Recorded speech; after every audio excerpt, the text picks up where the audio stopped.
Morning বন্ধুরা। আজকে আমাদের ফুকেট ট্রিপের শেষ দিন। আগামীকাল আমরা এখান থেকে রওনা হয়ে যাব।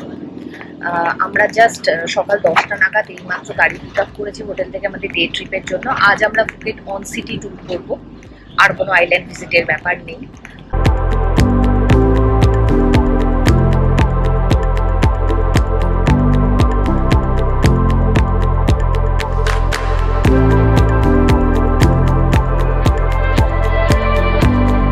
ফুকেট সাইট সিইং করার জন্য শেয়ার গাড়িতে আমাদের খরচ হয়েছিল মাথাপিছু 700 ভাট করে।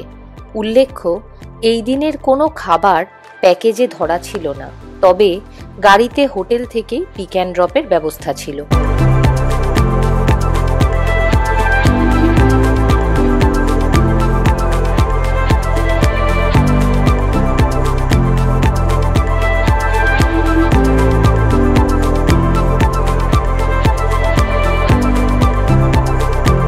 আজকের প্রথম পয়েন্টে আমরা পৌঁছেছি।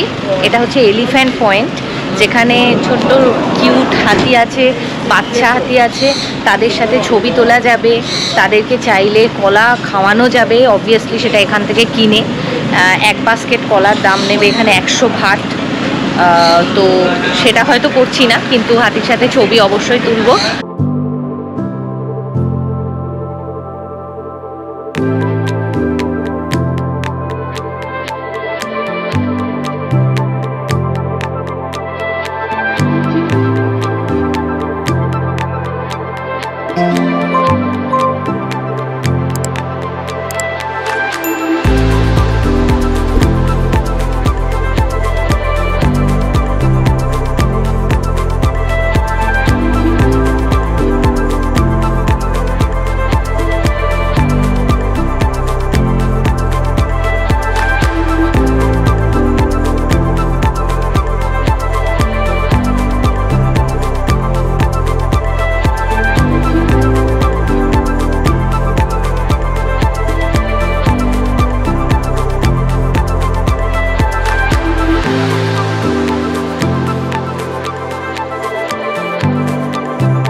ট্রিপের সেকেন্ড পয়েন্ট এটা হচ্ছে বিগ বুদ্ধা পয়েন্ট। এটা ফুকেটের সব থেকে বড় বুদ্ধা স্ট্যাচু। প্রায় 45 মিটার উঁচু এই স্ট্যাচুটা। যেখানে পৌঁছেছি, এখানে এই ট্যুর প্যাকেজের মধ্যেই কিন্তু সব কিছু ধরা। এর এন্ট্রি ফি আলাদা করে কিছু দিতে লাগবে না। এন্ট্রি পয়েন্টে রয়েছি, জাস্ট আপনাদেরকে দেখাচ্ছি, সেখান থেকে ভিউটা দেখুন।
আমার দেখা বুদ্ধ স্তূপগুলোর মধ্যে অন্যতম সবথেকে সুন্দর একটা স্তূপ। শুধুমাত্র বুদ্ধদেবের মূর্তিটার জন্য নয়, কিন্তু যে লোকেশনে এই স্পটটা এবং এই বুদ্ধ স্ট্যাচুর পাদদেশ থেকে যা ভিউ চারিদিকে, টোটাল ফুকেট আইল্যান্ডের এবং সমুদ্রের সব কিছু, সিটিটারও আমি অভিভূত দেখে। সত্যি এত শান্ত সুন্দর পরিবেশে এই রকম ভিউ, মানে সব মিলিয়ে একটা দারুণ ব্যাপার। সকালটা খুব ভালো শুরু হলো।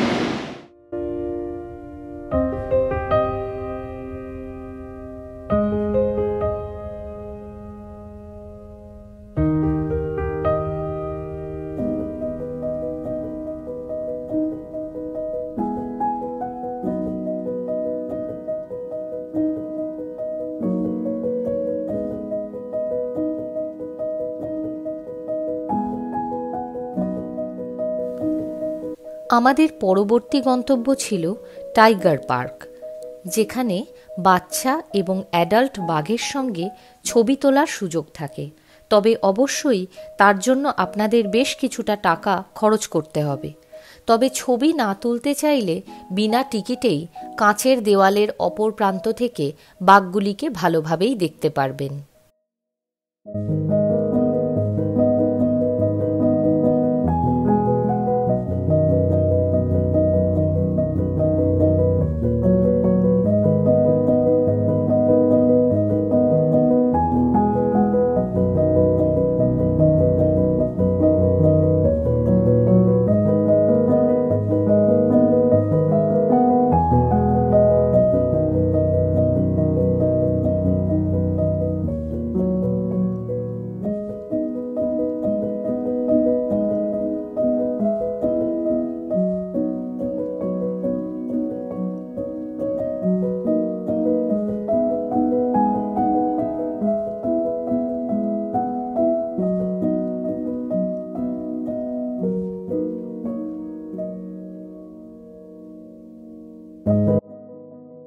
টাইগার পার্কে কিছুটা সময় কাটিয়ে আমরা রওনা হলাম ফুকেট শহরের একটি অসম্ভব সুন্দর মন্দির চালং টেম্পলের দিকে।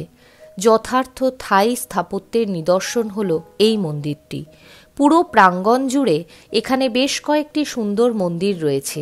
এখানকার বাগানে বসে মন্দিরের সৌন্দর্য উপভোগ করার মধ্যেও ছিল এক অপার শান্তি। এক একটি মন্দিরের গঠনশৈলীও অন্যটির থেকে বেশ আলাদা।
বেশ কিছুটা সময় চালং টেম্পলে কাটিয়ে চললাম পরের গন্তব্য বিগ বি ফার্ম, যেখানে খুব উন্নত মানের মধু সংগ্রহ ও বিক্রি করা হয়।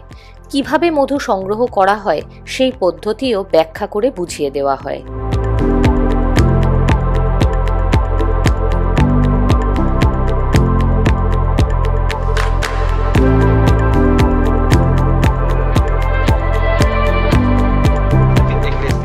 Protect the queen. Queen bee, she have biggest in high and long life. She can stay for 7 years. Because she is special food we call royal jelly. Have only one queen can eat every day and her never eat honey. But worker bee, they can eat royal jelly just 3 days when they come out egg with the food. When they eat 3 days with it, they will be red bar.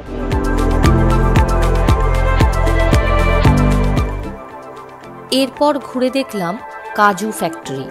এখানে কাজু বাদাম প্রস্তুত করা থেকে শুরু করে কাজু বাদামের তৈরি বিভিন্ন রকম সুস্বাদু আইটেম টেস্ট করে দেখা ও কেনার সুযোগ রয়েছে। One fruit, one cashew nut. So we cut cashew nut from the tree, and then we separate this one out, and then we bring.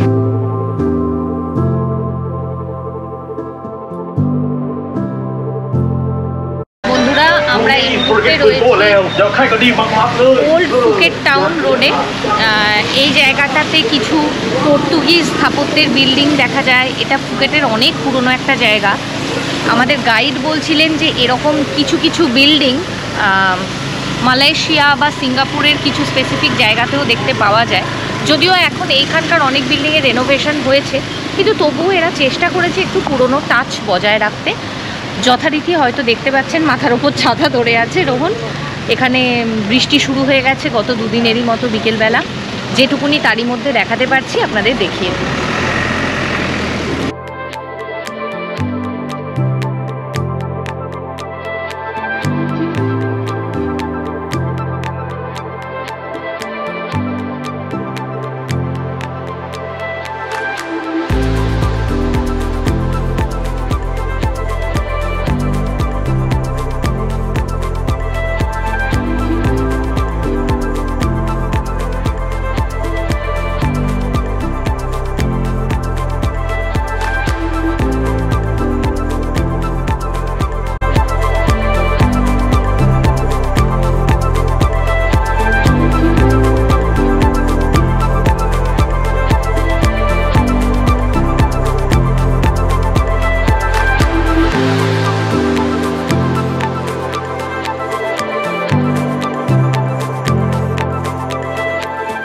ছবির মতন সাজানো ওল্ড ফুকেট টাউন রোডে কিছুক্ষণ পায়ে হেঁটে ঘুরে আমরা ফিরলাম মূল ফুকেট শহরের মার্কেটের কাছে।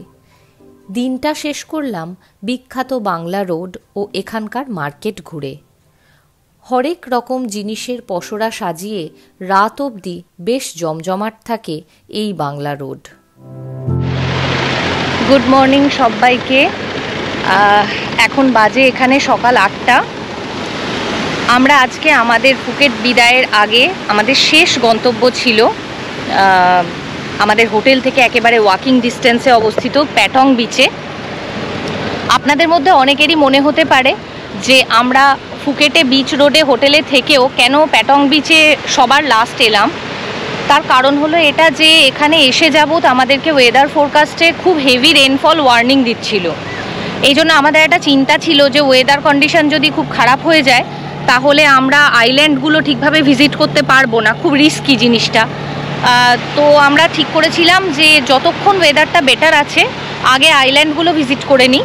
আর যেহেতু এই বিচটা আমাদের হোটেল থেকে একদম হাঁটা পথ, তাই আমরা ঠিক করেছিলাম যে ফুকেট সিটি ট্যুর আর এই প্যাটং বিচ ভিজিট করা, এই দুটো প্ল্যান আমরা একেবারে ফেরার আগে রাখবো। ইভেন গতকালও আপনারা দেখেছেন যে আমরা যখন ফুকেট সিটি ট্যুর শেষ করেছি বিকেলের দিকটা এত বৃষ্টি হয়েছে যে আমরা তখনও এসে সোজা হোটেলেই ঢুকে গেছি, বিচে আর আসতে পারিনি। তাই ভাবলাম যে আজকে ফুকেটকে বিদায় জানানোর জন্য প্যাটং বিচ ভিজিট করার থেকে ভালো অপশান আর কিছু হতে পারে না। তাই আপনারা অবশ্যই প্রতিবারের মতো আমাদের সঙ্গী। আমাদের ফুকেট সিরিজের বিদায় পর্বে আপনারা প্যাটং বিচের কিছু সুন্দর মুহূর্ত দিয়ে এই ভিডিওটা দেখা শেষ করুন। আর প্রত্যেকবারের মতো আপনাদের অনুরোধ রইল যে আমাদের এই ট্রাভেল সিরিজটা কেমন লাগলো তা আমাদের লাইক, শেয়ার এবং কমেন্ট করে জানাতে ভুলবেন না। আর যারা এখনও আমাদের বংবেদুইন পরিবারের সাবস্ক্রাইবার হননি তাদেরকে অনুরোধ করব, প্লিজ আমাদের পরিবার জয়েন করুন আর নোটিফিকেশনের বেল আইকনটা প্রেস করতে ভুলবেন না। খুব শিগগিরই দেখা হবে আবার কোনো সিরিজ নিয়ে।